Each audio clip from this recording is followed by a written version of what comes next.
what are you most proud of?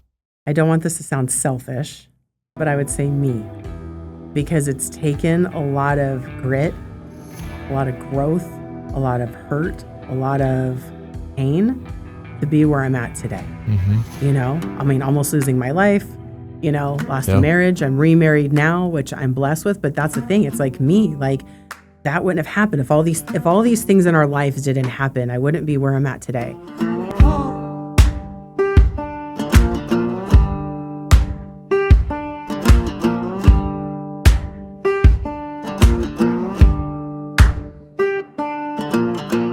Podcast, we have Vicky Middleton. Vicky is a top producing real estate agent here at Amherst Madison. She is also a wife. She's a mom. She is a mentor and a coach. She coaches and mentors. She's coached and mentored dozens of agents in her career in real estate. She had a background in marketing, in sales, in corporate sales and marketing. She grew up in LA County, moved up here to Idaho about 15 years ago. Vicky's one of those people that has just overcome an incredible amount of resistance in her life, hard times. She's seen the ups, she's seen the downs. She's the consummate professional. She really has a heart for service. So she's a top producing agent, sells a lot of real estate. And I think one of the most important things is just her service, volunteering. She's a state board member, local board member. She gives back to the local association. Is constantly giving back to people around her. I think you guys are really going to get a lot out of this conversation. So without further ado, I give you Vicky Middleton. Vicky, welcome. Thank you for having me. Yeah, thanks for being here. Why don't you tell us a little bit about who you are, where you're from, maybe a little bit about your family. Just people send us some bio information to start off with. I love it. So I'm Vicky Middleton, also go by Victoria. I was born and raised in Southern California, which I know people still love to hear. Not native. We won't hold that against you. Oh, thank you. Born and raised in California. Came out here with our family about, I guess it's going to be 10 years this year, actually. So in 2016, we came out here. I personally have 2 kids that are grown and out of the house, which is nuts. By so Time fast. flies when you're having fun, huh? It does. It goes by so fast. Yeah. Anyways, so what part of Southern California? LA County, actually. Oh, wow. So I was born and raised in the San Fernando Valley. So I used to be a Valley girl. That actually doesn't surprise me. I believe that. Well, it's funny because I used to want to be in the entertainment industry. Okay. Yeah. And there were roles that they wanted me to do just because of my accent at the time. Okay. So, right. Like what kind of roles? Just in stupid pilots or things for MTV. Did you do any of them? Oh yeah, nothing. That. Yeah. I never knew that about you. When you live in LA, you're kind of surrounded by people who are in the industry. Yeah. And so, I'm thankful I'm not in that industry. What did you do? Now we got to talk about this. What pilots did you do? Can I look this up right now? No, I want to hear it. For MTV or what? Oh yeah. So do you remember Jenny McCarthy? Yeah. Okay. So she was on, oh God, if you give me a moment, I'll try and think of it. But we were on this game show for MTV, a couple of them. It was like some sort of dating show, like a pool of people. Anyways, but we were on that. And then I had met people through MTV. So they had wanted me to come back and do other things. Sure. Nothing came of it. It was just things like, oh, we love your accent. Can you do something where you can say oh my God. And, I was just going to say, give us a little Valley girl. What was this accent that they were so in love with? What's sad? This is so embarrassing. But you brought it up. I guess.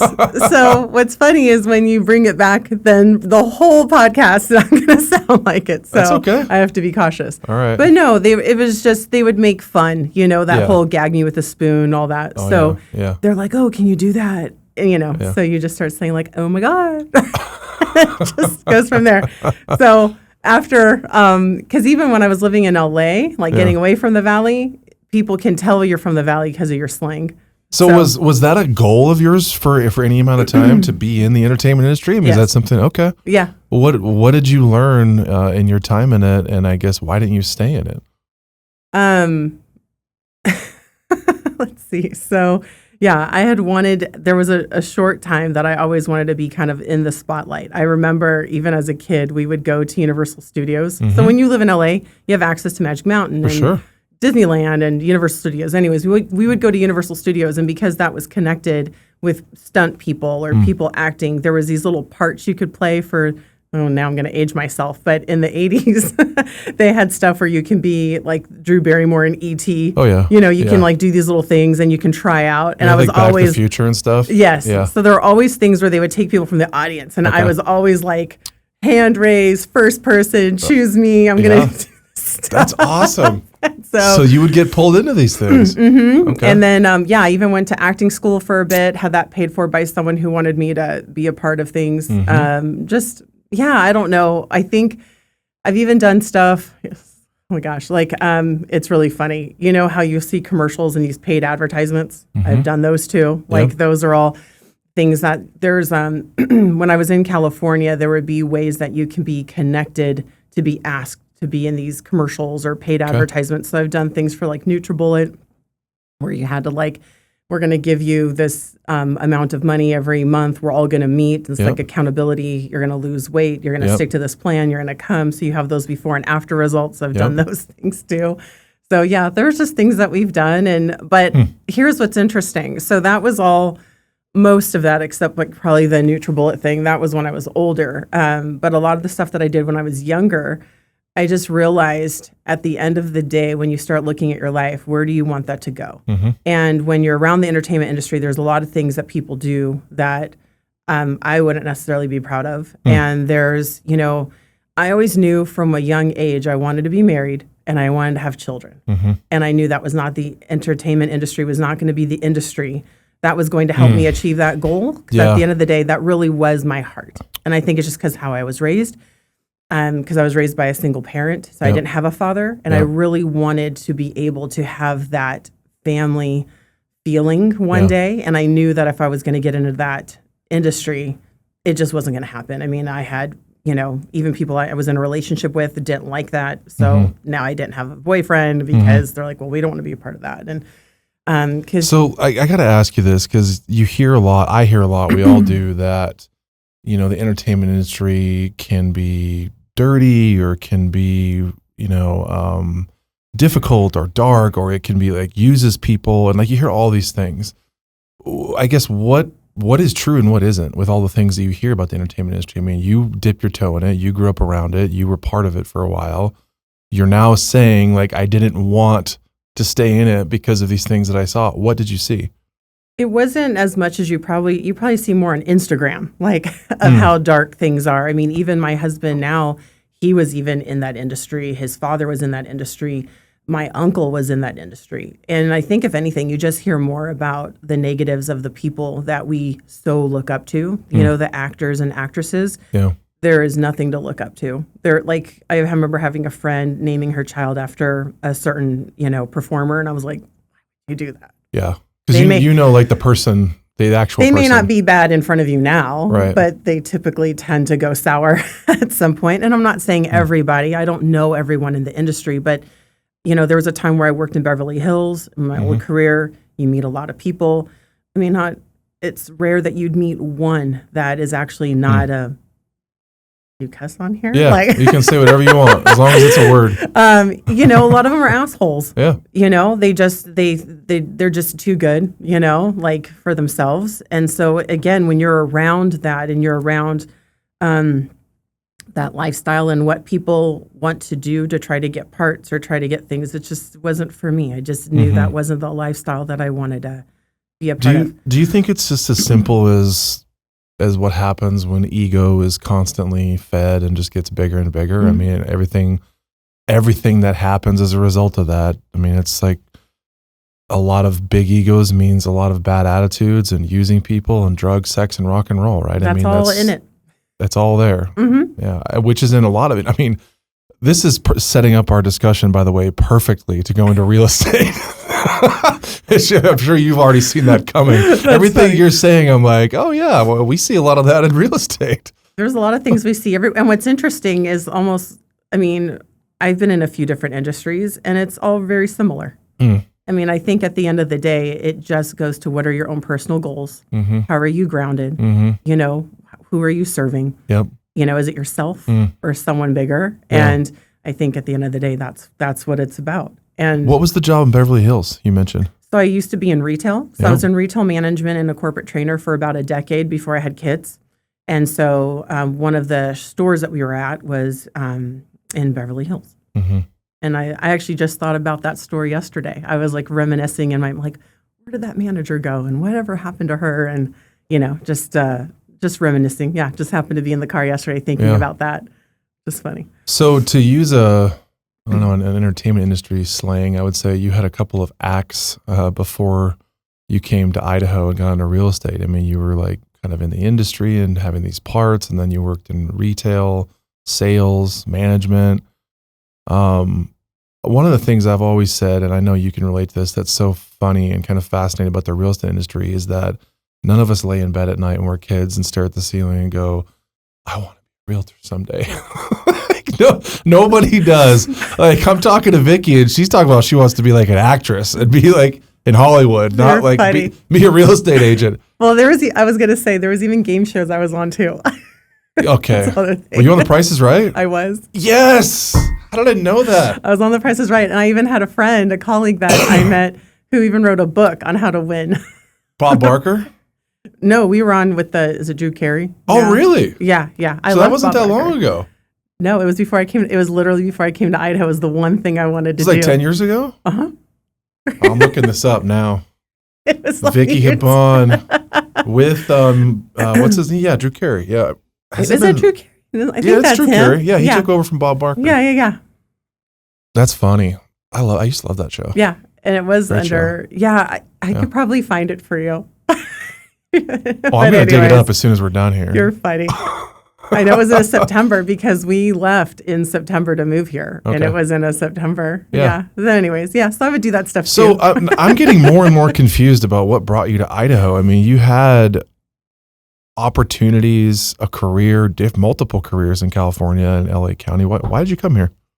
So my ex-husband really wanted to get out of California. So he was a pilot and in aviation. Mm-hmm. And it's interesting because when we got married and before we got married, I already knew that was his career. And I never wanted to stay in California to have kids. I just always knew, like, I just want to get out. I don't want to raise kids in California. The public schools, I was in that system and just didn't want that for our family. But he was like, nope, we're never going to move. Like, this is how it is. So I even had, when we were having, Bree, my daughter, I just had to get over the goal of wanting to move out of state. So I just was like, okay, this is my life. It's going to be California. I'm just going to, and I was a stay-at-home mom for 13 years. I did work as well, but they were my priority. I really wanted to focus on raising them. So I stopped retail when I was pregnant with my daughter. And then went into marketing and did things where I could be at home. So it was really just the 2-hour commutes. Like, we lived 20 minutes from my ex-husband's work, and it was the 2-hour commutes that were driving him bonkers. I was at home, didn't care. I was just used to it takes an hour to 2 hours to get anywhere. He just got more and more aggravated. And then we had lived in the same house for 13 years, had wonderful neighbors. It was great. And then we were getting the HOA complaints of, because his father had passed away, so he inherited some vehicles that his father had. And so he wanted to fix them up. And so we had vehicles in the driveway because it couldn't all fit in our garage. And then we started getting, HOA letters. And then he was like, I'm done. Get a sign, in the in the front of the house. So that's really what kind of led us here, was just more of the aggravation of California, the traffic, the hustle and bustle, as everyone knows out there. And then, the HOA stuff. And it's different than out here, too. And we can talk about that. And so that's what brought us here, was not me. I didn't know anything about Idaho. I had friends who were from Idaho, but I was like, what did we lose in Idaho? Why are we going? And we literally left in 2 months. I came home from, I don't remember if it was a wedding or a funeral. My entire family has now moved over to Washington State, but we were going to Washington State a lot. And I always thought if we were going to move, it would be there. And I literally came home, I think it was in June of 2016. And my ex-husband was like, we're leaving. I go, huh? Like, where? Like, what are we doing? And he's like, we're going to Idaho. I go, what's in Idaho? Like, and he's like, oh, there's job opportunities for me. And I'm Had like, you ever been here? No, never. Never been to Idaho. I just heard about the potatoes. I even asked a friend who was native. I was like, is there mountains? Like, what's over here? Is there green trees? Are we going to move to like how it looks like Washington State? Mm-hmm. Anyways, so that June, he was like, we're leaving. We're going to go visit Idaho. And so June of 2016 was the first time we went on a road trip with the kids. Mm-hmm. There was a lot of fires in California happening too in that time, in June and July. And we came and just drove around. We had a friend's brother who was in real estate who like gave us, kind of looked around. And then literally he was like, we're going to move here. I want to buy a home. I'm like, huh? Like, we're not even pre-approved. Like, the home's not even listed. Like, I already knew there were things because I am familiar with real estate. So I was like, we're not even ready. And why were you familiar with real estate? Why do you say that? So real estate's actually been in my life since I was probably 18, 19 years old. Okay. So I learned about investing and in real estate when I was in junior college in California. There was a guy that had come, and his goal was to really help people get into the market and invest. And this was also, this was before the recession, of course. So this was probably in the 90s. Mm-hmm. And so, he had a program that would help people just kind of get into investing. Okay. I went to the program, learned a little bit about it, didn't do much with it. Then when I was pregnant with Bree, so I was in my retail management job, and my father-in-law just kept pushing real estate. He's like, you'd be so good at this. Like, because I was already doing retail sales. I've done textiles for their company. Yep. And he's like, you should do this. And I don't remember what opportunity came, but I ended up going to real estate school in California and was going to do that. Yeah. And then unfortunately, my daughter and I, after I had her, I had almost died, and I put that on the back burner. So that's why I didn't do real estate until I got here. What happened? Why'd you almost die? So while I was pregnant with my daughter, I ended up having some health issues where I actually had to have an emergency surgery while I was pregnant with her. Mm-hmm. So it's all kind of relative but separate. So I had hyperparathyroidism while I was pregnant with her. At 20 weeks, I had to have a surgery to remove my parathyroid, or else it would affect myself or my daughter in the womb and remove calcium or affect our bones. Yeah. So there was only one doctor who could do it. I think, where was I? USC. Yeah, that sounds pretty rare. It is. Yeah. So I literally had a medical team of over 10 doctors talk about this, because at that time, this was in 2001, 2002. So it was very rare. You don't get surgeries when you're pregnant unless it's important. It's gotta be a big deal. Yeah, and then they all have to talk to make sure, like, is she going to be alive? Is the baby going to die? So lots of risk factors. And so, long story short, got the surgery. Everything's fine. However, after I gave birth to her, about 3 months, I think it was within 2 or 3 months after giving birth to her, I was having some issues. And so, anyways, I can say that I believe it was from a shot that I was being given, like a birth control shot after I had her. So after you have children, they know that you're fertile. And I was like, I don't want more kids right now, you know.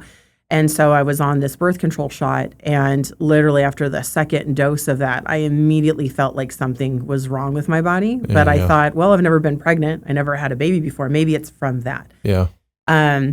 So long story short, I was really sick, really sick. I couldn't walk. It was affecting my left pelvic bone. I was misdiagnosed too, so I had gone to the ER twice. They all thought it was something in my low back. And I was like, it's not my low back. Like, I know my body. There is something wrong with me. I'm like sweating. I didn't know I was fevering. I didn't know I was just having all kinds of issues. And so anyways, so 2 weeks later, I ended up waking up. So I ended up going into a coma. They put me in a coma to figure out what's going on with me, because I was in a lot of pain. I was getting misdiagnosed. And so when I woke up, I was at USC and woke up, and I was like, where am I? They intentionally induced you into a coma. Yes. Oh yeah. I didn't see my daughter for like 3 months. How long were you in a coma? So that was for a couple weeks. Yeah. And then I was intubated as well, and that pushed on a vocal cord. So I also, on top of all this, like couldn't talk. And this was after you had your daughter. Yes. Yeah. So Like she was right at home after. with my mother-in-law and my mom. Everyone's trying to help them while I'm in like the, ICU, basically. Yep. And so they had to airlift me. So I lived in a community called Santa Clarita, California, Okay. which is kind of near Six Flags in Valencia. Yeah. I was at a hospital there, and they really didn't know what to do with me. They didn't have infectious disease. They didn't have anything orthopedic. There was one doctor who found out that this was an orthopedic issue, that I had an infection. Mm-hmm. And they were like, we can't do anything for her here. She needs to get out of here at UCLA or USC. Yep. So there were people that I knew that ended up finding out what was happening, trying to make calls, trying to get me into a hospital, because it was literally like a life and death thing. Yeah, absolutely. Yeah, when they're inducing you into a coma, that's pretty serious. Yeah. I've never met anybody that got put into a coma intentionally before. Yes. Wow. So yeah, it's because I just woke up and was like, and then that's a whole other story. But yeah, so I was induced. I didn't know what was going on. I remember before it went dark. So there were things happening before it went dark, because I knew when, so I was in and out of consciousness. Yeah. And so I remember hearing the doctors saying before it went dark, because literally it went dark. It was weird. But I just remember a doctor saying, like, we need to intubate, we need to do a catheter. Like, I'm hearing all this stuff, and I felt like I was in an ER, like a episode. Yeah. Oh, you were in an ER. Yeah. Yeah. And so, yeah. Did you give them like permission to do that, or did you have somebody there that was an advocate that told them It they was could my do that? husband. Okay. So my husband at the time, my family, I also had a doctor that we trusted and loved. Yeah. I mean, definitely our doctors were amazing out there. But no, my doctor even was like, they're just having her sit and wait. We need you to do something. We're going to make calls. Like, we need to get her out of that hospital. She's going to die. Because literally everything was failing. So I was, so I was septic. So it was like things were just going bad really fast. Yeah. And because I was young and just had a baby, they're like I noticed when I was at USC and got the story and talked to one of the doctors, he was like, everyone stopped what they were doing literally to like save me, because I had a child, I was young. Yeah. Typically, the people who have the issue that I had are older people. Yeah. And so like I had that flesh-eating disease. That's what ended up happening. So I ended up being sepsis. I had a flesh-eating disease that was literally eating like half my pelvis. So I had to learn how to walk when I woke up. Like, there's a lot of stuff that couldn't take care of my daughter. Like, I was in the hospital for a very long time. Yeah. That led to a heart surgery. It ended up like home health care. Just like I said, I couldn't talk because one of my vocal cords were damaged. So it just led to a lot of like a 3 to 4 year healing journey of like. You mentioned that birth control shot. So is that how you got infected? I believe that to my core. Do you? Yeah, I do. Yeah. Because that was the only thing that literally right after that shot, within an hour, I noticed a huge difference in my body. But unfortunately, doctors are very protected in California. I mean, I saw like 6 different attorneys. No one would take my case because I was alive. Yep. Like, oh, you're alive though. Yeah, but I'm limping and my voice has changed, and I have all these other issues. And I mean, that's a whole rabbit hole we could go down. When it comes to medications, birth control, vaccines, there's a whole conversation to be had about our medical system and things that work and things that don't, and the CYA behind it is just unbelievable. And I've had those experiences. So when I was in college, I was a sophomore in college, I almost died. I wound up getting a blood-borne staph infection. I got a staph infection that got into my bloodstream. yeah, And luckily they found it. I was hospitalized for about 5 days and they found it. But if it would have went on much longer, I mean, it was destroying my heart. All of my internal organs were getting attacked. And it took a long time for them to figure out what it was. They lost my blood work a couple different times. It was a disaster. I was literally, my brother-in-law at the time, who was a paramedic, was with me. I'd been in the hospital like 5 days, and I told him, like, you got to pull all my lines. Like, I'm getting out of here. They're going to kill me in here. Because I knew there was something really wrong and they weren't diagnosing it. And so he literally pulled all my lines, and I was like, walking out the front door of the hospital with the staff chasing after me. I get that. And they I said, I'm not coming back in there unless you guys get serious about this and fix it, because I'm dying. Yeah. And then it was like the next day that they finally figured out that I had this staph infection. And so, I had a PICC line with a pump with antibiotics I carried around for 12 weeks to class. I have I was at Boise State at the time. My PICC line scar. I do too. Yeah, it's right up here. And chest tube scar. And yeah. So it sounds like yours got further along before they figured out what it was than mine did. Yeah, but that's crazy. Like how similar. Like, we've almost died, and look at us. We're here conquering the world. Life is hard. I tell you, if you survive any length of time, you're going to go through it, It actually reminds me of something, previous generations, I think they were taught to respect their elders a lot more than I think we were, or our kids certainly. And I never understood that. In fact, I always thought that was kind of bullshit. My attitude growing up was like, respect is earned, not given. After you live a little while, you realize that anybody who's been alive for a little while deserves respect, because life is really hard. It is. It's really hard. Especially if you have the added near-death experiences or, getting to like very low bottom, Yep. Yeah. I agree. So you obviously made it. I mean, here you are. How long, I guess, between that and you moving to Idaho, what was that timeline?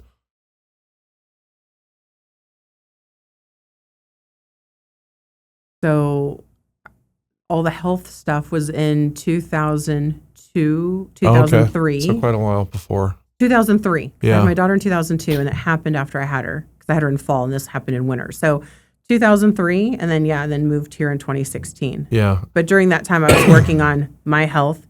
She also had some health issues. So we were just trying to get better. And then it just seemed like there was always, because of the infection and what it did to my body, the bacteria that was in there. Excuse me. It was, months and years of just trying to rebuild and get back to normal. So that took a while. And then Nathan came too. So, so it was quite a span. Did you ever pursue anything, legally, like against the hospital? Tried. Against the doctors? Tried and went nowhere, I'm guessing. Mm-hmm. No one would take it. You don't even take it? Mm-hmm. Yeah, when you see I guess we could have, I could have kept pursuing, because I'm like, at the end of the day, I was misdiagnosed. Yes, I could have died. Look at all of our hospital bills. Thank God for good insurance too, because we had just changed our insurance literally before that whole mess had happened. Yep. But at the end of the day, I had to reflect and just be like, am I real? Like, I need to be thankful for that I'm here. Apparently I have a purpose. Yeah. And I'm here, and I need to be okay. Like, yeah, I am here. I get that I can't sue because I'm not dead, but I'm here. You're literally, dead, that's what the attorneys would say. Like, I had one attorney, say, but you're alive, you're here.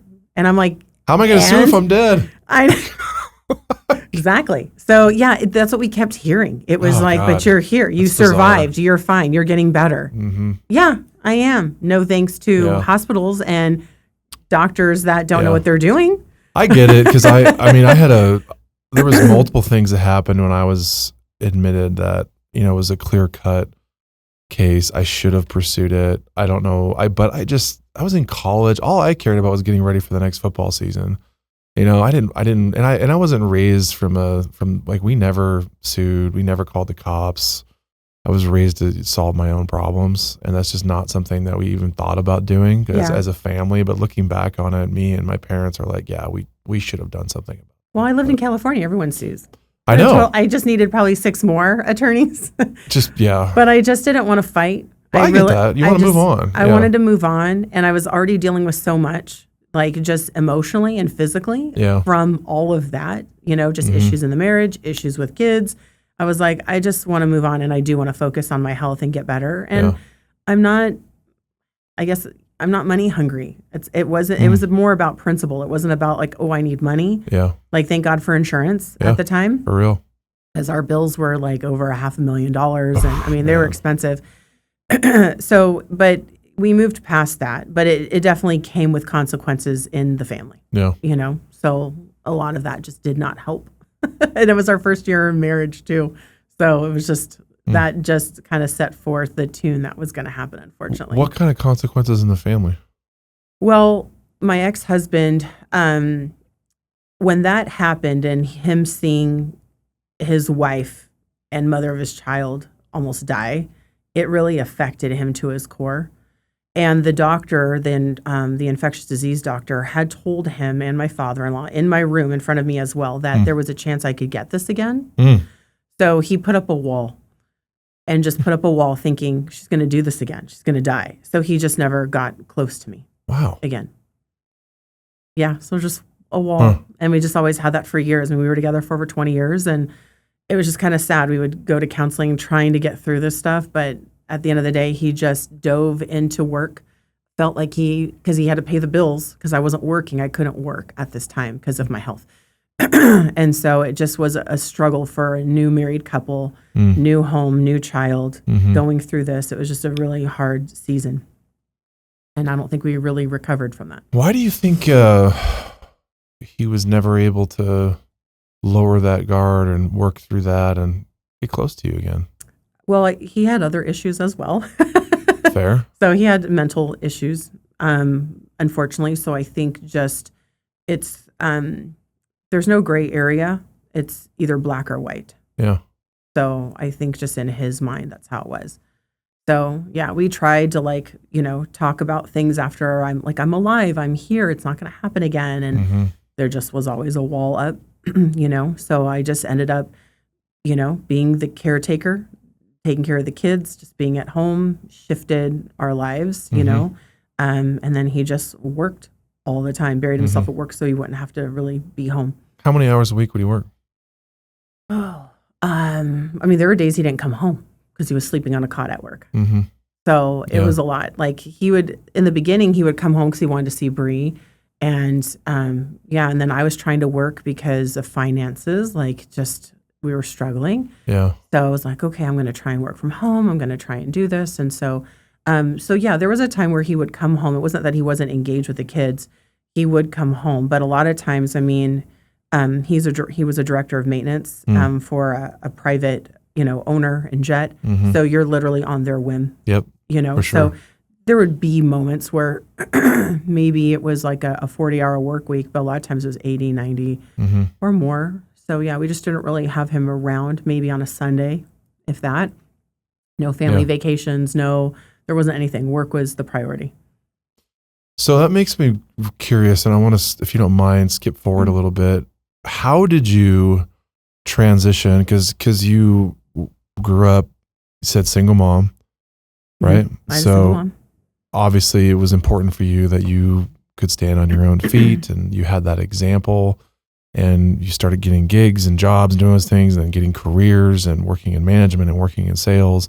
You have kids. Now you stop working, it sounds like, after you got sick. For a little bit. It was like 2 years. But then wind up progressing, obviously. I mean, you're sitting across the table from me. You're a top producing real estate agent, which means you're a top earner in the state of Idaho in your industry, full-time professional, to say the least. You work really hard. I mean, at some point, you transitioned back into working full-time. Talk about that. If I could have it my way, I probably just wouldn't. Be nice to just not work. Wouldn't we all, right? I know, right? Can we retire now? No. I have always had a strong work ethic. I'm sure it's from my family. My mom was a single mom. My dad checked out when I was 10 days old. So only met him one time in my life, and I thought he was a total loser when I met him. 10 days old? Yeah, he left my mom at 10 days old. They got officially divorced at 2. He was from England. He actually went back to England so he wouldn't get his wages garnished for child support. So he never paid child support until they found him again when he came back to the States. I know, great guy. Yeah. So, sounds like it. Yeah. I met him at 18 years old, and then I was like, good riddance. I probably met him at the wrong. Was it that simple for you when you met him? Finally, it was just I was mad. Yeah. What do you do when you're an angry teenager? Yeah. You're young, you're immature. I was just mad. Why weren't you here? You weren't here, and then you're showing me other children you have? For real? Like, this is happening right now? This is my reality? Yeah. So I think you still would have been mad even if you were 30. That's pretty messed up. Yeah. I saw him and I was really mad. But anyways, so I think being around, like, my family is a military family. So, I mean, because my mom was a single mom, I was around a grandfather who was in the Navy. I was around uncles who were in the military. Okay. And everyone just worked really hard for what they had. There was no debt. There was no, you know what I mean? Everyone, like, you had a house that was going to be paid for. It was the way that they were raised, I really admired in my family. My mom worked really hard, always had jobs, always worked, to provide for me, which I'm so thankful for. But I think that work ethic, I always had a strong work ethic too. So before my children, I was working tons of hours because I was in management. Yeah. So I worked a lot, and then you had fun later. It's kind of like, do your homework when you get home, and then you get to have fun. That kind of never left. So it's just always working to provide, to have an income. And then I wanted to be an example for my children too. Like, I didn't mind being home. I've homeschooled them. I was a stay-at-home mom, but I always worked. My kids always know that I did need to work. Because when you're in California, unless you're making millions of dollars, everyone's basically struggling, and you don't have a choice. You have to work. You do. Yeah. And so I did. So I worked from home in marketing while I was with them. And so they did see that. But when I came out here, it was so in 2018 is when I started my real estate career. But within those 2 years, it was probably a year before. So I moved in 2016, moved my mom. We moved. I wasn't working. I didn't do anything for about a year. My mom when she moved, she ended up getting really sick, with really bad health problems. So I took that year to really help her. And then I was trying to help my son. He couldn't figure out his fit. We moved him around from school to school, just trying to figure out what to do with Nathan. So it was like, so just figuring out family stuff. But we live in Middleton. So everything typically is in Meridian or Boise. Yep. And so we did a lot of driving. There was a lot of driving. I think one of the things was everything takes 45 minutes. And so, but when you're in your head for 45 minutes, even if you have kids in the back, I remember my kids were like, Mom, they would always say things about my driving because I'm like, you're on this highway, and I look and I'm looking at the land and I'm looking at homes, and God was putting it on my heart again for the third time, real estate. And I knew that. And so I would look at the land. I'm looking just at location and just getting a lay of the land because we were new. So every time I was driving, it was like, okay, this drive sucks, and we didn't have like a freeway. We had to take streets everywhere. So I just would look and I just feel like God was putting on my heart again of, you need to do real estate. I need you to do real estate. It was just like it was on my heart for about a year before I got into it. And I had a friend who nudged me actually at church when there was a specific sermon that our pastor was sharing about, is there something that God has put on your heart that you're not doing, that you're not obeying? And my friend's like nudging me, and I'm like, fine, I'll do real estate. I'm going to do real estate. So I literally said it, like whispered, like kind of loud in church. And I was like, fine, I'll do it. Because she knew for like a year it was on my heart. But I was afraid, didn't want to take the leap. I was like, well, how am I going to be successful? I'm from California. I'm not native. I didn't go to BSU. I don't have connections. I don't have anything. How am I going to do this? But I also knew that the Lord is good. I mean, He always has provided for our families, provided for me. And I just knew that if I was to do this, I would be successful. I mean, literally, it's Him. I just knew, like, okay, Lord, this is your business. If I do it, it's on you. You're going to have to help me, So I'm curious about this for my life, for everyone's life. I think that so many of us do have a calling, and we do have, things that we're being nudged, and the Lord is speaking into us, and you need to do this, you need to do this. But the timing of it seems to be always what is very tricky. Like, because you said that this was like the third time that this had come up. So I'm always infinitely curious about these dynamics. So why now? Why the third time? Why not the second time? Why not the first time? What was different? I know. The second time would have been in California. Yeah. But it just seemed like there were just things that just weren't. Bless you. Yeah. There just seemed to be things that just were blocking. And I think probably the kids. I think also knowing, like, I really wanted to do it in California. I really wanted to pursue it and have at it. But there was a reason. And I think even though it was on my heart and God was preparing me, I think ultimately it probably was my marriage and the kids. I had to really be focused on them. Yeah. Because that's what's interesting too, Nick, is like when you look back at your life, I'm sure all of us, when we look back, there's moments where like, there's a reason why that didn't happen at that time and why it happened now. Mm-hmm. I feel like he brought it to me the third time. It was like, look, I've been telling you to do this for over 20 years. Yeah. So number one, I'm not obeying him, right? Like just get it done. It's like a parent, right? Like I know it's going to be good for you, but you're not listening. Yeah. And so it was finally just listening, like, okay, I'm going to do it. I'm going to do it. But I also feel like he was preparing me because I didn't know I was going to get divorced. I didn't know I was going to be a single mom. That was the one thing I never wanted, was to repeat my mom's footsteps. Well, that's totally, I wrote that down earlier. Like that's what I've heard throughout your entire story. And I always think that's fascinating about people because we have a example set for us when we're raised. We have a template, and most of us, we either wind up following it, or we do everything in our power possible to do it the exact opposite of how our parents did it. And so I heard from you from day one, you wanted to do it different. I did. I wanted a family. I think that's why I stayed too. It's like, as much as I loved my husband and my family at the time, I was so scared because I'm like, I'm not going to be a statistic. My kids need to have a father, right? But then you have to realize when your marriage is unhealthy and it's not getting better and you just stay for decades, what is that teaching your children? Yeah. And that's what was really hard. I think it was a pride issue that I was dealing with for years, was like, no, we're going to make it work, And it's like, takes two to make it work, not one. Yeah. And that's another hard thing. But yeah, I just feel like even just coming here to Amherst, Madison, I remember when we met for the first time, I was thinking about that 2 days ago, actually, which is funny. I was like just our meeting in the old brokerage. Yeah. But I was, sometimes I just reminisce and look back and, why, I had interviewed like five different brokerages. Why Amherst? I'm so blessed that I made that decision, but I know that, there was a reason. Well, why did you make that decision?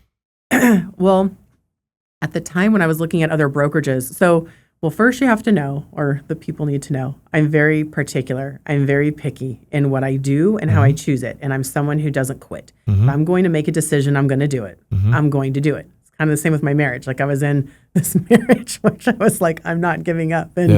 But anyways, but same thing with real estate. It was like, I wanted, in my mind, I'm like, what are the people going to see online from a brokerage? So I remember going to every brokerage and looking. I started at, forget about what the brokerage is about. I want to look at people's profile photos, like their headshots. Yeah. Oh my gosh. Okay. This one's black and white. This one's, I would see all this inconsistency on brokerage websites. This one has a cat in it, right?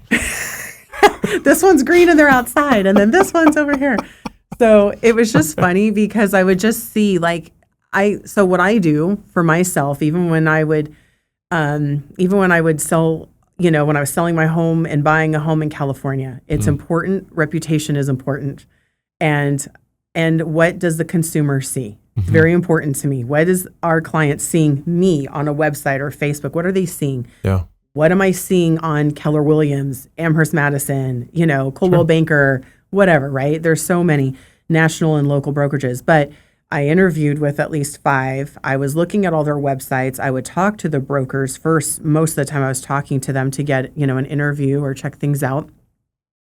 And it's just the vibe. It was just interesting. And I also felt, the one thing I have to say about Amherst Madison, in real estate school, as the real estate companies come and they speak. And I was really blown away by Amherst Madison. I remember our entire class that day, after the presenters, leave, I remember our class were like, oh my God, like, what about that? Like, because you guys go last, but it literally was like, for us, it made an impression. There were people who were so intimidated.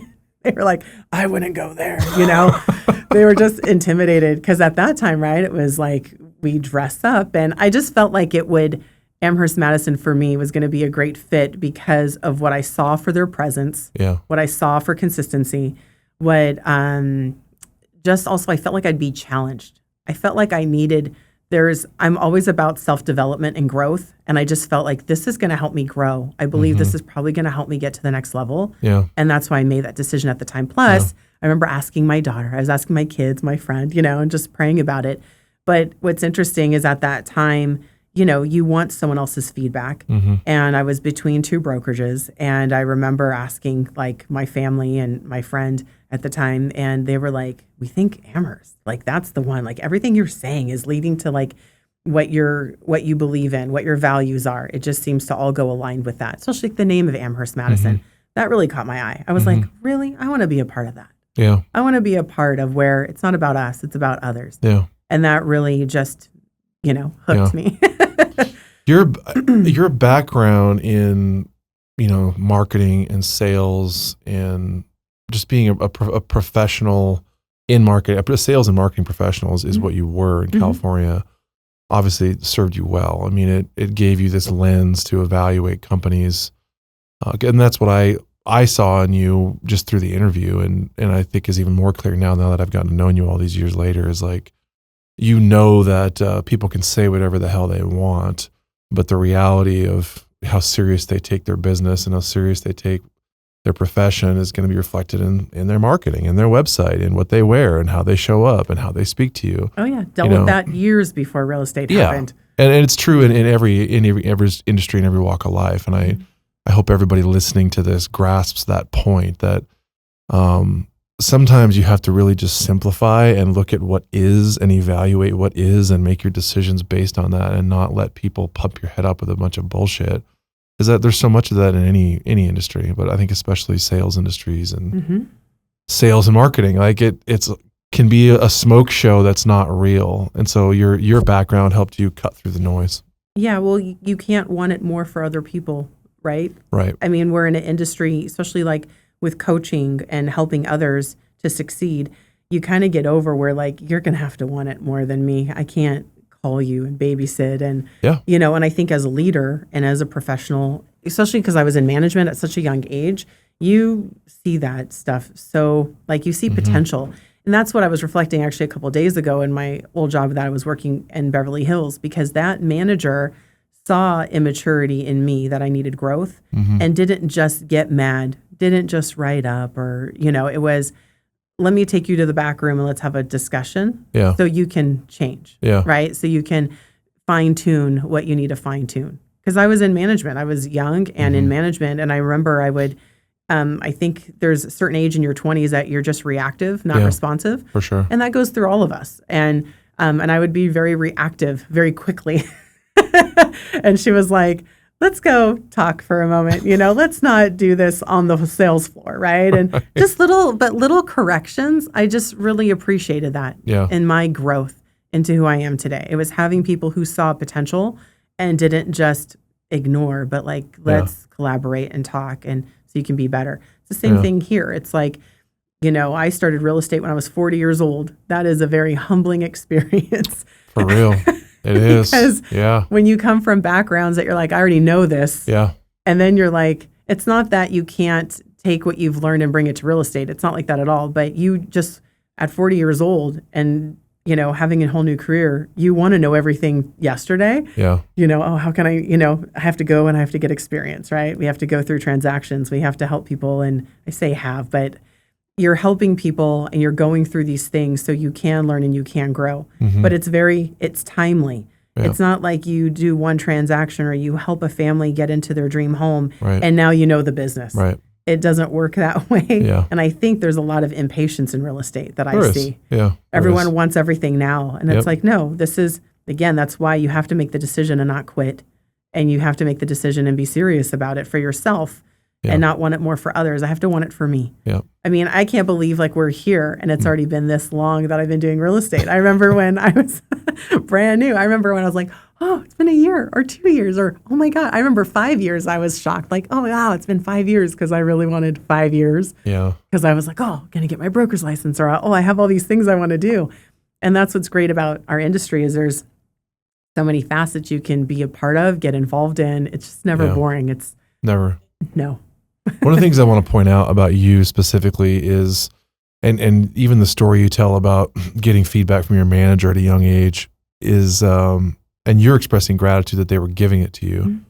But I think it's also important to flip that. So for people listening to this that might be younger, might be getting started in their career, and they might be saying to themselves, I wish I had somebody that would pour into me like that or give me that feedback. Here's something I could say about Vicky is that the reason people are willing to do that with you is because you listen and because you actually apply what they tell you. So that's a two-way street, right? Like the reason there's been people that have been willing to pour into you in your life is because you take it serious, you listen to what they have to say to the best of your ability, you apply it and you actually do something about it. And that's something that I noticed about you from day one. You know, as a brokerage, and you know, because you've helped mentored so many now, agents, new agents, it's a big part of who we are. And it's always been like the foundation of our brokerage has been bringing in like brand new agents or people that don't have a lot of experience and just teaching them up and coaching them up and teaching them how to do this. Well, when you do that, you're taking a lot of risks because there's a huge turnover rate. And the reality is you're going to pour a ton into people and a lot of them are not going to make it because it's just the nature of the beast. And so as a brokerage owner, a coach, a mentor, and you know this now on the other side of it, doing that yourself as a mentor and a coach, like you're taking a risk, you're taking a chance, and you're always having to evaluate people like, is it worth it to continue to pour into this person or not? And you were one of those people that hit the scene and just started asking 1,000 questions. And I remember talking to my broker at the time and a couple of other mentors or coaches, and we were like, man, you know, they were coming to me saying like, this woman is asking a lot of questions and taking a lot of time. And I said, okay, is she listening? And is she actually like applying what she's being told? And you were. And I love that. Like I want those people. I want as many of those people as we can get because they're people that take it serious. They care. They're workers. And I know that they're going to turn into top producers, which is exactly what you've done with your career.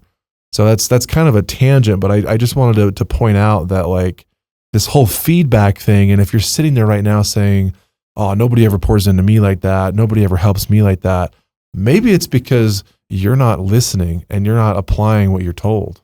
Yeah, you have to be coachable. Yeah. You have to be coachable. I've always known that's what I've always trained in my past, you know, like careers.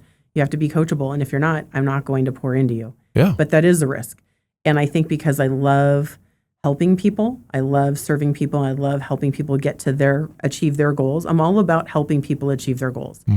That's gratifying for me. It's almost like you don't need to pay me to help someone. I want to help you. Like I genuinely want to help you, and you can take it or leave it, you know? But one thing that you said about the feedback and the asking questions, I do remember that. But I also knew in my head, if I'm going to do this, I'm going to do it well. Yeah. I want to know everything I can know because I already knew from the get-go I want to teach and coach other agents. How'd you know that? Because it's just in me. Because you had done it in different industries? Yeah. So when I used to, like I was saying, I mean, I had a job as, retail sales management job in Beverly Hills. I worked for that company for a long time. And that's what we did. Our corporate store was, we got all the people who were going to be district managers, regional managers, and we were at the store that was going to be training them. And so I've always just loved like having someone teach me the best that they can teach me so I can teach others. Yeah. It's just something that I've almost every job. It's like, oh, Vicky, this is a new person. Can you teach, show them the ropes basically. But then what's interesting, because when I was younger, you would teach someone the ropes, but then they're not doing it the way that you're telling them to do it. And you're like, okay, they're probably not going to be here that long. You know pretty quickly if someone's actually taking what you're showing them or not. Yep. And so I remember that was part of my reactiveness. I would get reactive when people weren't coachable or weren't listening. Yep. But you also get to an age where I think probably after I became a parent. Yeah. That's after you have kids. It's usually after you have kids. A three-nager. No, it's true. When you're not a parent, there is a growth. Unfortunately, there is a growth that happens when you become a parent. There's things where you just don't sweat the small stuff anymore. My whole life before children was work, my career, my reputation. I'm not saying that's not how it is now, but I've bended a little bit. Like, we're late because my kid won't eat food or, just, right. I used to never be late. And now it's like traffic or that, my kid puked on me this morning. Yeah, so, there's I had just to change. Stuff that happens. Because I remember I used to reprimand this one woman that used to work for me. And she was a mother, I think, of 3 kids and late almost all the time. And I just hated people who relate. I'm like, then you don't respect your job. You don't, I can go on, but I yeah. literally was like a Hitler. Like, you got to 10 minutes early. Did you not get the memo? I could see that, Vicky. I could see that version of you. It's still there. But it's like, no, I mean, you say you're going to do this and do it, Right. get it done. But anyways, and I remember even reflecting years with her. I remember when I became a mom, and I remember my daughter, you're feeding, you're trying to get out. We got to go to this appointment and relate to everything. And I just remember having so much grace. I wish I had grace for her and understanding, because I didn't have it when I was in my 20s. Yeah. I was selfish. I'm trying to work on me. And she's like, I'm sorry, my kid's sick. And I'm like, I don't care. I used to go to school when I was sick. My mom was a single mom. Like, oh yeah. It was like, sometimes you just don't have time for that. It's like, I had to go to school sick. Yeah. That's just how it goes when you have a parent who doesn't have daycare for you, or doesn't have someone to watch you. You just kind of go. Yep. And so I just didn't have a lot of empathy. Yeah. But now it's like, you get older and you just realize it's not all about work. It's about the relationships. It's about people. It's why I do what I do. It's why I love what I do. I love, coaching new agents. Love that. Thrive off it. Love helping people get into their home, be close to family. Anything we can do to achieve their goals. I love that. It fills me. Yeah. It's like when people say, what's your why? Oh, your why is your family or your kids. It's kind of sad to say, because like, my why is truly helping other people. When I help other people, I help myself. It's not about me first. It's never been about that, because when you're selfish and you're doing that, you're not going to achieve your own personal goals, because you're not helping other people to get there with you or help them achieve something. And I've seen that probably over 25, 30 years now. The same that I've seen. So this is interesting. I want to dig in on this for a second. Everything you just articulated in terms of it's not about you and helping others, having that service mindset while at the same time being in a sales profession. I mean, that is the essential agent / Amherst Madison sales methodology, like to a core. And we've brought in a ton of people here and trained them in that. And then a lot of them already believed that anyways. I mean, that was their personal value system. But we've trained them how to be successful selling real estate and not sacrifice their values to do it. And I don't think I know that it's a very unique sales system, and it's a very unique way of approaching the business.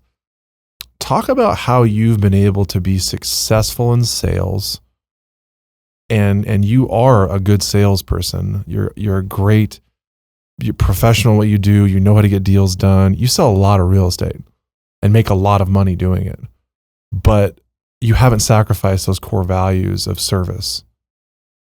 How do you explain that? I don't know. That's like, I guess that's the core of me. I think also, I mean, maybe I look back, we'll go back to the childhood, right? My mom, for example, was always working and making sacrifices to have food on the table and the things that I needed, right? I mean, she had shitty jobs just so I could have braces, just so I could have health care. I knew she wasn't happy. I mean, okay, I'll have to stop going back to the childhood thing. You don't have to stop. But it's like I saw that. But the thing in my family, though, what I saw in my family was that we helped each other. I mean, it was ingrained in me from a young age that our family helps family. No matter what you think about your family, everyone has issues. Everyone has issues in their family. But no matter what, blood is thicker than water, and you're there for your family. And I remember seeing that at a young age throughout my childhood, throughout teenage and adulthood. And then I worked for a company. I still work with them, actually, but I worked for a wellness company that also ingrained in me at a young age. I probably started working for them in marketing when I was about probably 27. And their vision, their mission was always helping people achieve their goals. And I think that mindset, because if you really sit back and look, the only way that you're successful is by helping other people be successful. I mean, I think no matter what industry, whatever business you're in, if we're just selfish and about us, like, yes, we know there's a paycheck at the end of the day. Like, sometimes you don't in our industry, right? Not in our industry. That's a whole other conversation. At the end of the year. Not today. Yeah, you can go months. You could go years without getting paid. And I don't know. Yeah, and I don't know if people really understand that in our industry. They don't. And yeah, I mean, we're a commission-based industry, and a lot of jobs that I've had have been a salary or commission-based. So you have to work. Yeah. And But when people call you, when they're reaching out to you, when you're at a store, when I was in management or when I was helping other moms, I had about probably almost 20 years where I was helping other stay-at-home moms work from home so they could be home for their kids. When you start realizing that, you're being used, I guess, as a resource or a tool to help others achieve their dreams and goals, it just gets in you, Yeah. And I had people who helped me. Yeah. I had people who shared opportunities with me and helped me. And I mean, if I didn't have people, even if I was upset about what they said, it doesn't matter. But I'm just thankful for the people who were honest with me, who shared their thoughts and beliefs with me, so I could get on the same page. So I can get on the right path, because there's many times I could have gone on the wrong path. But yeah, I just think it's just been from having, my mom work so hard for us to make those sacrifices, not appreciating it at all. And then when I had children, realizing, wow, like you did so much for me. I was such a little shit to you. We are, right? I mean, who's not a shit to their parents sometimes, especially when they're young? We always are. Yeah. And, but it's like, but realizing, I think there's a lot of time again for that growth and reflecting and maturity that happens, thank God, like we continue to grow in wisdom and grow in maturity because of people and the childhoods, like the things that we see from our past, the people who were there to help us. I mean, I can say the same thing at this brokerage. Like when I came to this brokerage, our broker, like there were a couple brokers that saw something in me that I didn't. I just was doing my own, like not my own thing, but like, I'm just here, like okay, you're telling me to do something, I'm going to do it, But I also felt like there was more to that. I felt like there were people at our brokerage that saw potential in something in me that I didn't at the time because I was so hung up on my age. I don't know everything, like it really would bother me to not know things, and then people who had understanding and grace like through those times. But going back to your question, I think it was just ingrained in me, and I really truly like love serving people and helping people. There are times when I'm home and I have a day off, I don't want to help anyone. I don't want to talk to anyone. I just want to shut down. But at the end of the day, I mean, that's really everything that we do is serving and relational. Doesn't matter if you're in sales, doesn't matter if you're behind a desk. There's something we're doing to help a company or help a person, right? And we're helping those needs. We're trying to achieve those goals that is for the company or for the person. And so if you don't have a mindset that's about serving and helping people, I don't know what you're doing. Like, because in some sort of way, every company that's on the planet has a service or a tool or resource or things that we're all trying to apply to help. Yep. If you're that, C person on the DISC test and you just want to do tasks, you're still supporting and helping somebody. Yep. Even if you don't want to be seen. For me, I just always love engaging and talking to people and helping people, not being behind a desk. I've tried doing that stuff too, but I get bored.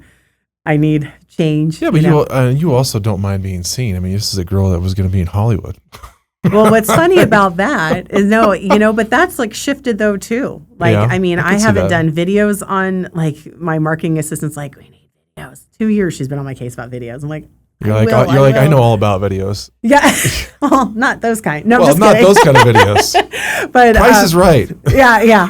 Game shows, right? Or pilots. But no, I mean, there was a time that I always wanted to have the attention and be seen. But I think as I've grown in character and I've grown in my faith and I've just grown and matured as a person, no offense to everyone who does selfies. I've done them, but there's more to that. Yeah. This is all surface. It's what's underneath that is important. And I think as you get older, you realize that in people, their character, integrity, those are the things that matter, not just your face and trying to sell a home. Like I can do that too. And, Dennis and I will definitely hopefully do some videos, but there was just something that kind of shifted and the other thing to answer your question is, we've talked about faith. Like I am a Christian, I do believe in Jesus. And the more that I learn about him and how he was here to serve, not to be served, that has also I became a Christian in my 20s, and that really did something also for me was I'm not here to be served. I'm here to serve. Yeah. And this world's going to pass away. So I should probably do a really good job in trying to really serve and help people while I'm here, because what's really going to matter is eternity and where I'm going and what's there, Right. So I think that's also the mindset. And that shifted, I think, in my 30s, where I was more servant minded. Yeah. I would say 30s and 40s was more servant minded. And that servant leadership comes out. It comes out in you. It comes out in what you do. It comes out in your coaching and mentorship and helping other agents, but also in the way that you serve clients. One of the things I want to draw out a little bit here with you is people that come into this industry who want to get it right, who have a deep passion for understanding the answers to the questions. Why are we doing it this way? What does the contract really mean? And they have a deep, desire to serve and take care of people and not screw anything up. A lot of those people fail in this business because they're paralyzed by it. They're not able to start. They're not able to have the first transaction. They're not able to stub their toe because, as you know, you might want you have a desire to know everything before you start, but you're never going to know everything until you start. You have to start. You have to sell. You have to put yourself out there to be rejected. You have to do the open houses, make the calls, make the offers. You have to do that before you know everything.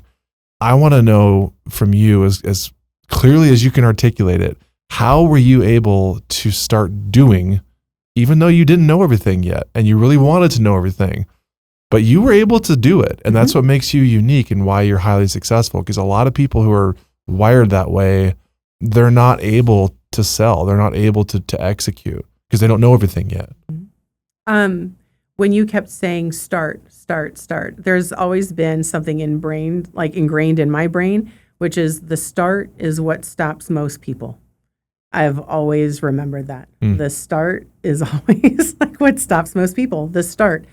Why door knock? Why do an open house? Why read a contract, right? If you can't just start, start somewhere, right? Yeah. The heaviest object that you lift in the gym is the front door. How about just driving to it? Maybe the front door of your car on the way. How about the alarm clock that just went off? You're like, Yeah, so you got to start. You have to start. And the start is hard. And that's always just been part of you? I mean, where does that come from? Things that you learn along the way in coaching and training sessions, trying to improve, trying to do self. I mean, I used to read self-development books by John C. Maxwell. I mean, literally I read a lot in my 30s. Well, a lot of things I hear you say is like Zig Ziglar, Jim Rohn, Maxwell.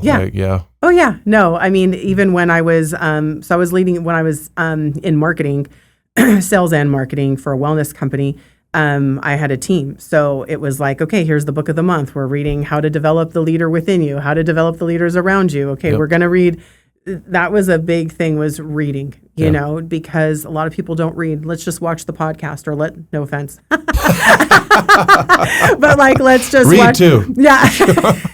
Let's watch that reel for 2 seconds. But like a book. No attention span. Yeah. You're highlighting. Let's write the questions. Let's, do that. So, but no, I mean, it's just, and I'm not perfect. I'm not the most disciplined person. You talk about the gym.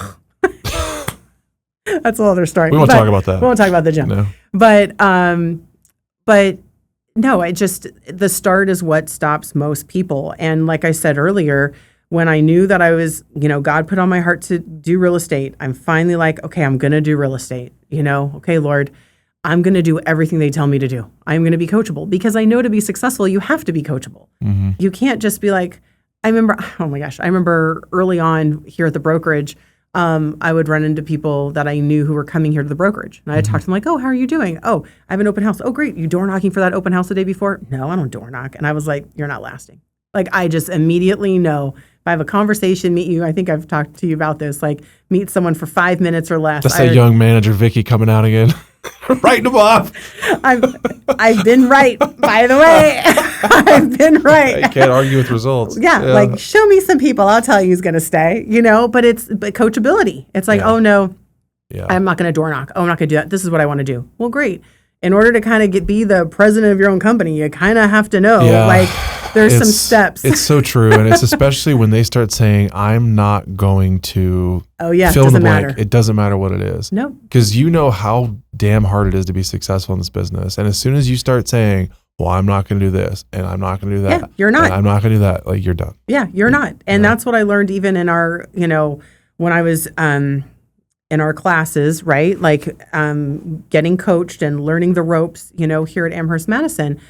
We would talk in our class, with amongst ourselves about, door knocking and open houses and got to do this. And everyone was sharing ideas. And there were people in that class. I remember, I won't say names because we know them, but I remember there was one person in our class that was like, oh, I'm not going to door knock. I don't do door knocking. What's funny is when you're not making money, humility kind of happens. And so that person started door knocking. and successful today, know? And so I think at the root, you just have to know you are not better than anybody else. And you have to start somewhere, anywhere. For me, it was, I'm taking all the information in. I'm doing my homework. Oh, you want 12 months of this? You want 12 months of that? I have to create content. Okay, I'm up at 1, 2 in the morning getting this stuff done before my next class, that we would have here because we met, I think, twice a week. Yeah. And then it was like door knocking. Oh, someone else was sharing, when you door knock, why don't you bring something of value? And then I started making marketing cards. So I was really focused in Middleton, but Middleton didn't really choose me. It's choosing me now. It's kind of funny. Now it is. Takes time. Yeah. It was like Ada County is choosing me and Payette County is choosing me. But it was, but in the beginning of my career, right, we would talk about these niches and it was like, I live in Middleton and I'm just going to take over Middleton. And I would get all these ideas of what to do. And I started doing them, but business was happening not in Middleton. It was happening in Boise or Fruitland or wherever. And so, but I still did those things. It wasn't like I stopped. I try to be consistent for like 3 to 6 months. I realize you got to keep being consistent longer than that. And I teach that now. But it's like, I'm not better than anybody. It's like, this is new. I want business. I want to be known. I want to be helpful. And I remember when I was door knocking, I made this marketing card. And it was promoting, basically, I would do it once a month. And every month I was promoting a local business in the area. Mm-hmm. So I don't remember which business this happened to be, but I remember I was door knocking and I ended up coming into a house where one of the sheriffs or cops had answered the door. Okay. And I was like, oh, hey, how are you? And, just wanting to give him this card. And he goes, hey, why are you doing this for us? And I go, what do you mean? And he's like, you come here every month giving us like a coupon, right, for something for free or something of value. He's like, why are you doing that for us? No one does that. And I was like, because I live here, I care. I want you guys to get the same, discount or, whatever's going on. I want you to see that, Yeah. And he was like, that's really cool. Yeah. And nothing came of that. Nothing happened, but it was just nice to just know, doesn't matter if you see the no soliciting sign, you're giving them something of value. You're not soliciting to them. I was literally just giving them a coupon to eat tacos at 10% off or go get donuts, like you can get a free donut on this day or just little things that I would do to just think about our community. And I know people do that now. I think that's probably more, probably not the card. They do that with the videos instead now. But yeah, that was my first thing was literally open houses and door knocking. And that's why I think you guys still ask for me to teach on open houses. But I mean, so much business and lead conversion has happened through open houses and door knocking that it's like, if you're great with people, you're not shy, or if you want to work on those skills, this really helps you. And we're great at lead converting, just because it's not about the house. It's not about what I'm doing. I'm just here to get to know people and have a relationship. And you're consistent and you consistently follow up and stay in front of them, which of course is the name of the game, and you're providing real value. I think the story of niching and specialization is always so fascinating because if you stick to it, it always works. But this question of when, which is like, I mean, you could use that for anything in life. That's with kids, that's with religion, that's with your faith. You never know when, and the answers don't come in our time.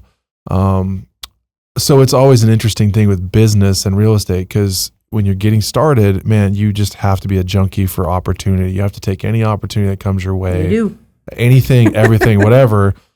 And it can be kind of like counterintuitive because you also should start thinking as soon as you can about how you want to be seen in the marketplace, about how you want to specialize, about where you want to work. But you have to have the maturity to understand it's going to take 5 to 7 years of hammering that before that is like your actual life. And then those are your opportunities is what you're focusing on. And so, kudos to you for sticking with it, because what most agents do is they do it for 6 months, 12 months, 18 months, and they say this specialization, niching thing is a bunch of bullshit. It doesn't work, and they give up. But that's the story of every business. Sure. If you don't, everything worth doing is way harder than we thought it was going to be initially.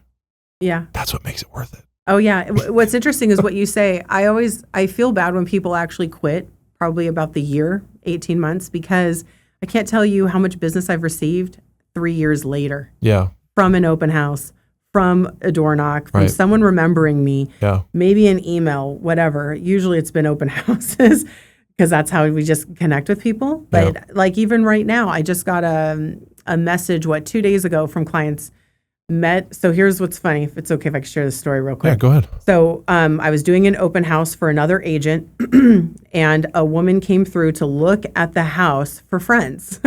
There was only 2 people that came in that day. It was raining that day. Okay. It was in spring. She comes in and we connected. We were talking, not about, she's like, oh yeah, my friends are looking. I just wanted to come and look, see if this is for them. Like, sure. But she kept talking to me and we kept just talking. And she invited me over her home. This probably sounds weird, but she invited me over her home. After that, she's like, hey, would you like to come over for teas and cookies? Or, and I was like... See, these are the things that don't happen to me, Vicky. Nobody invites me over for teas and cookies from the open house. She's from she wasn't American, right? So she's from another country and I felt fine. But towards the end of that, she started opening up and sharing. She was actually like a psychologist. She's someone who works in mental health. Okay. So literally she's talking to me and I'm right when she said, I'm like, oh, she's reading me. Yeah. I get it. I can read people too. For sure. Because she's asking me questions and all that. But then when she was like, oh, and she had me open up and talk about my family, which I normally don't at an open house, but she was opening up and then she's getting me to talk. And then when she told me like what she does and she works with children, I was like, oh, okay. Anyways, she invites me over. Her husband's not around. It's just me and her. And then again, felt weird anyway, because that never happens to me either. But I was like, yes, this could be an opportunity. I get to know her. If I come back and do the open house, she'll know who I am. Maybe she'll help me or whatever. And so went over there for about an hour. I left. And then no joke, probably the 2-3 year mark, she called me to list their home. Mm-hmm. So now I got to meet her and the husband. And then, long story short, they live on the East Coast now. I still keep in touch with them. So I still give them like a card for their birthdays, their wedding anniversary. And then the husband texted me or messaged me 2 days ago and, hey, we just referred our friends that live there to you. Here's their names. You may hear from them, yada, yada. But that still happens. And I wouldn't have that if I left this business. That's right. So I think every agent needs to listen to that, and every entrepreneur needs to hear that whenever you have an interaction with somebody, there's almost like 3 different reactions that you get. The first is they immediately forget you and throw your business card away because they know that they're never going to use you. They had a horrible interaction, bad first impression. The second is like, I might use that person someday, whatever, they were okay. And then the third is what you got, which is they immediately like check a box in their brain. When I'm ready to sell my home, I'm calling Vicky. And but if Vicky left the business, then there's nobody to pick up the phone. No, but that's happened so many times. Yeah. So many times. Like just staying. And a lot of times, like we do talk about how follow-up's important. There are times where I have not followed up, but apparently we had such a good conversation or a good rapport that they kept the card or they kept the flyer or put my name somewhere. Yep. And then they call, they reach out. Hey, and I've had that several times. And so it's like, but that's the one thing. It's if you leave the business, you'll never know what could have happened. You'll never know. No. But the ones that stay will know. That's right. I'm here. So let me ask you this. Our training you've watched it evolve so much over the years. It was originally something that we called, I got to go way back now. So when I first started building classes and teaching agents was right after I started Amherst Madison in 2013. And I put something together that I called 60 Days to Success. And and it was like a crash course for new agents, but it started also spinning off all of these other classes I would teach or things that I would do in office meetings. And then that became, I think it actually became something else before we called it Elevate. You went through it when it was called Elevate. We've continued to build that. And now I'm actually doing something, I'm almost done with a book. And the book is sort of everything I've learned about training newer agents, or not even newer agents, but just agents who want to ramp up their business, agents who need the basics, agents who have never been taught about the 4 pillars to success and agent operating system and how to get deals and service, blah, blah, all this stuff. So, but I've landed now on this concept of the essential agent and an essential agent university. And that's Launch and Momentum, which is the seminars we do. Momentum is actually going to become a class in EAU. So you've seen it change a lot. You've seen the names shift and change around. We've kind of landed on this concept of essential agent because you are an essential professional in your clients' lives. That's why you're valued. That's why they continue to hire you. And that's my passion, is teaching people how to be essential, how to be the linchpins, how to be necessary. Because I've seen over the years that the reason most agents quit, speaking of quitting, is because they're disposable. And that's a shitty feeling. And I've watched people come apart at the seams personally, emotionally, because they're disposable and they know it. And that's no fun. And so I'm really passionate about teaching people how to become essential. I guess where I'm going with all this is, what has the training meant to you over the years? And what could you say that you've gotten out of it? I'm so glad you're asking that question, because I would have never thought by choosing Amherst Madison, I would have had the coaching, the training, the support, people believing in me as I did when I came here. Just, you don't know that from a website. You don't know that from an interview. No. You don't know that until you're in it. That's why sometimes when I see agents leaving, coming and going, we know we're in an industry of people coming and going. But I'm like, I don't know why you're going there. Like, I haven't heard that they have something that will help a new agent, for example. But no, I mean, as you were talking, I'm thinking about literally all the things that I needed to be successful were in our training program. Everything. There was transparency, no hiding, no BS. I would get BS from other, agencies, like interviewing them. Like, for example, I had a newer agent who was interviewing with a certain brokerage in our valley. And I interviewed with that certain brokerage. And I was like, oh, how'd that go? And you don't want to talk bad about people, but I was like, what was your experience with that? And it was all talk, all hype, and no training, no consistency, and these are things that we need. Yes. If you're coming to any industry, real estate especially, because this is something where we're not W-2 employees. We have to earn what, we're working hard to earn, our financials and to have a life, to support our children, our families, or whatever the case may be. Yeah. And so here, I just feel like if I didn't come to Amherst Madison, and if I didn't have the mentorship that I had for that first year, I think it was at that time our first 6 deals, if I didn't have that mentor, didn't have that support, didn't learn about the difference between scarcity and abundance, like that's huge. I was living in scarcity for years, and then learning these concepts, learning what makes an essential agent, learning about what we need to do for our first year of marketing, right? Like I learned our first year in marketing. I learned I remember the first day when I was in Elevate, because that's what it was called. I remember that first day, humble pie was definitely sliced over to me. How? What happened? There was something that the broker had mentioned just in that first day. And I remember I think my mouth was probably open. It was just something about getting out of comfort zones. We're talking about, just doing door knocking, talking about all kinds of things, like what it takes to be successful in our business. But I did listen. That's a thing. And I was and I just remember my mouth probably dropped. I remember it. I remember where I was sitting. I just remember it like it was yesterday. And I was like, and I made a decision literally there at that table. I'm going to do this. Yep. I'm going to do this. No matter how hard it is, I'm going to do this. And I remember that night going home. So it's after real estate school, finding the brokerage, starting the training program, and going to my kids and just saying, hey guys, I'm starting, a business. It's going to take my time. I just knew I wanted this to be successful. Yeah. And it's like being a mom with children and trying to do real estate, that can be a challenge. Oh, yeah. I get moms that we're coaching and I'm like, it's not for the weak. It's hard. Yeah, because everyone talks about balance. Oh, I can have all this time on my hands. No, you don't. No, you don't. You're building a business. You have 2 full-time jobs. Yeah, it takes sacrifice. Right. Yeah. But I had to have that conversation with my kids. Like, hey guys, I need you to give me a year to 2 years. Like there's going to be late nights for me, going to be tired. I'm really trying to make this work. And just trying to communicate with them. Did I do the best job? No, but they know why I do it. And they know that I love what I do.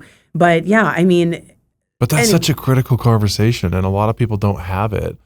And it's critical for I think for them and you. For them, it's transparency. They need to know your heart and what you're doing and why you're doing it.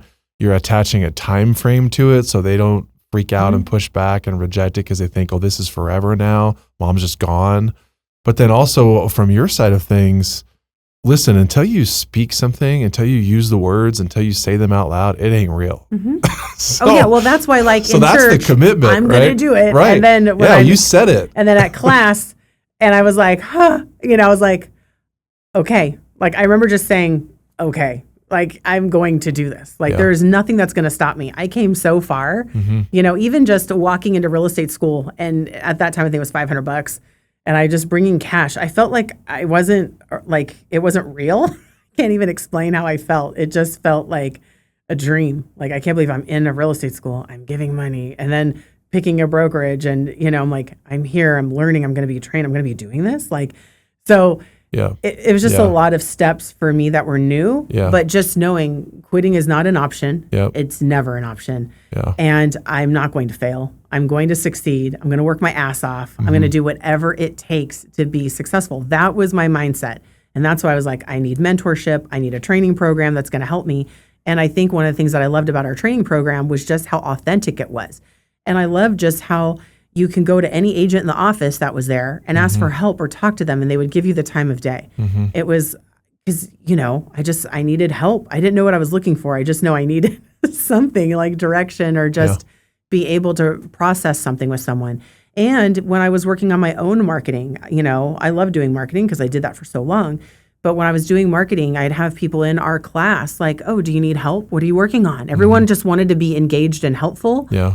And I remember Bruce, we were in our class together. He came and helped me with an open house flyer. And I was like, thank you. I didn't know how to do that. Or, or he'd help me with something on MLS, he's like, what are you doing? What are you looking for? What do you, and he helped. And I was like, thank you. If I wasn't here, I wouldn't have gotten help. And so many agents want to work from home or work somewhere. I'm like, be here. You just don't know who's going to be able to help you and that you can connect with. And, but there were so many concepts that we learned, just so much of what it's going to take, especially even savings. I didn't have a job. So many people today have a job and they're working this industry.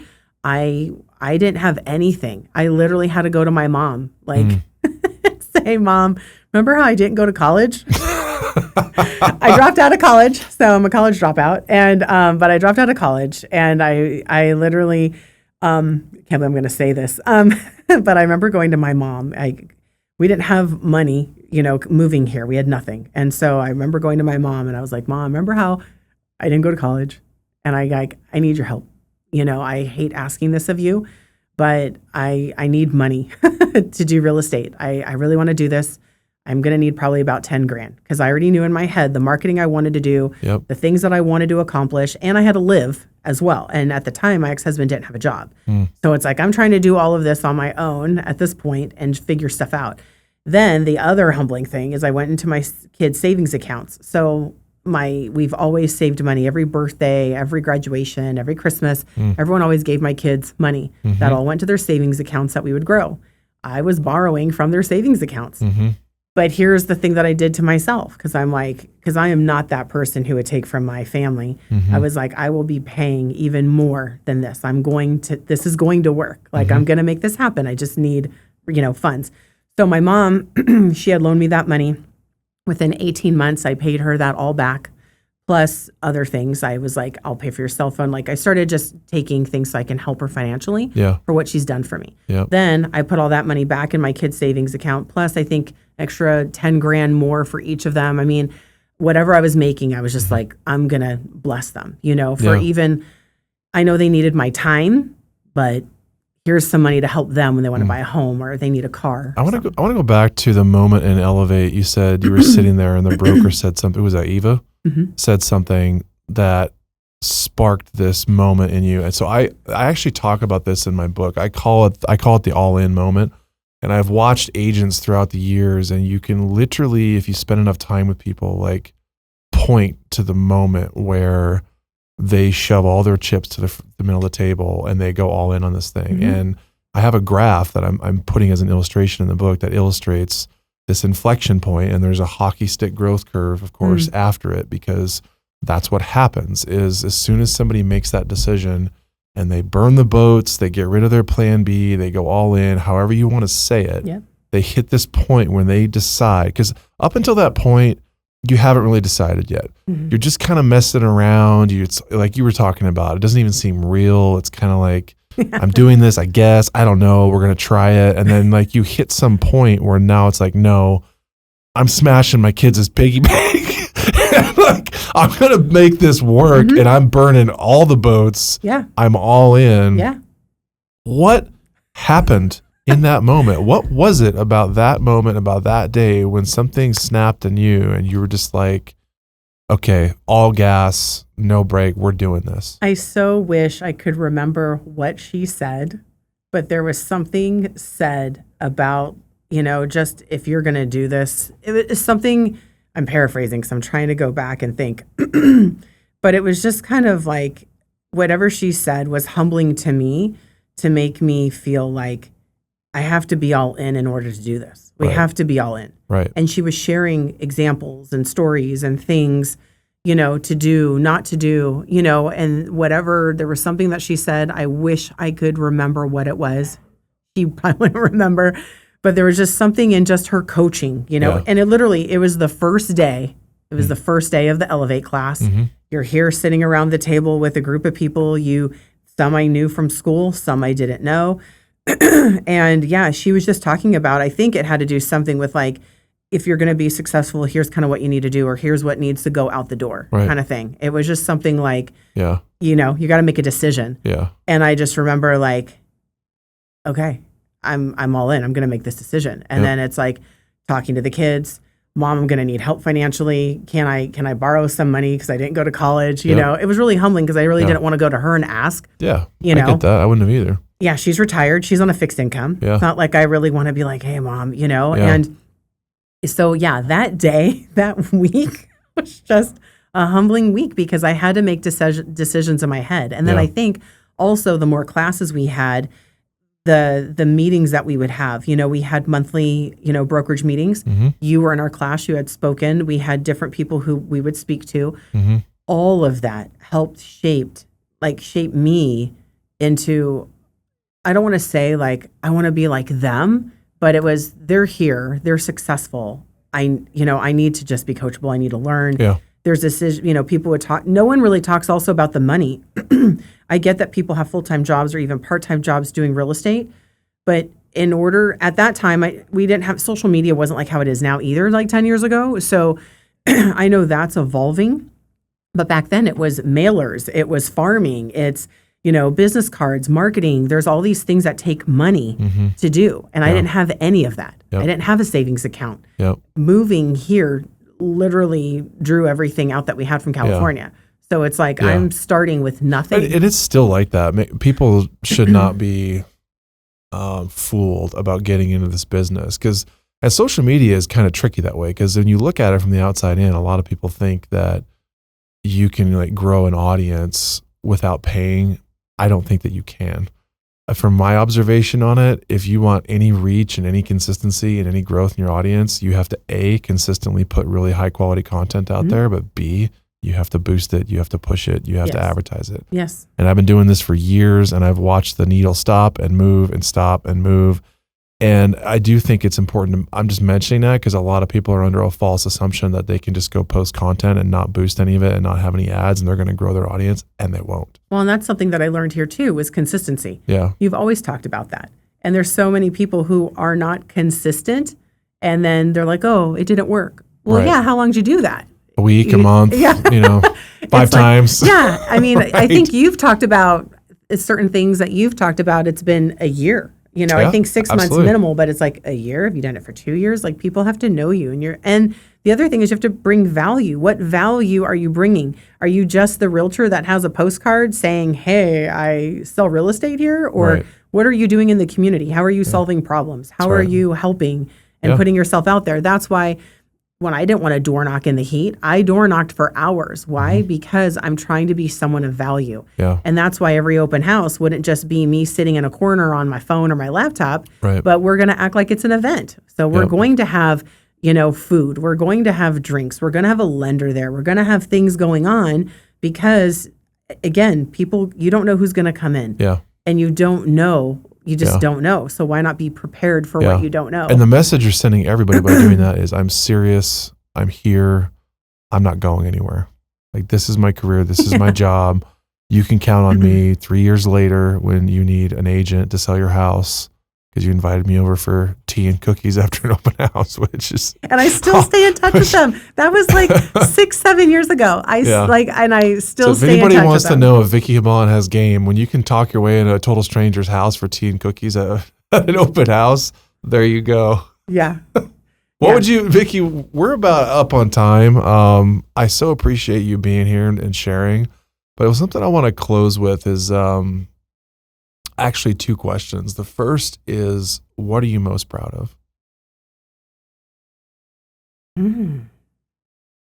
Wow. I wish I had that one ahead of time. What am I most proud of? I don't want this to sound selfish, but I would say me, because it's taken a lot of grit, a lot of growth, a lot of hurt, a lot of pain to be where I'm at today. Mm-hmm. Almost losing my life, lost Yeah. a marriage. I'm remarried now, which I'm blessed with, but that's the thing. It's like me, like that wouldn't have happened if all these things in our lives didn't happen. I wouldn't be where I'm at today. And, it's like I have an amazing family support system, husband, an amazing business that we're continuing to grow together and learn and grow that, continually. But yeah, and then I am someone that people can depend on, and I am consistent. So it's hard, and it's really humbling to say this. Like, people who know me, I do not speak well of myself, but yeah, I'm proud of me.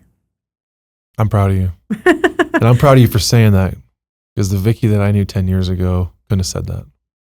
That's pretty cool. Thank you. Appreciate you. Thank you.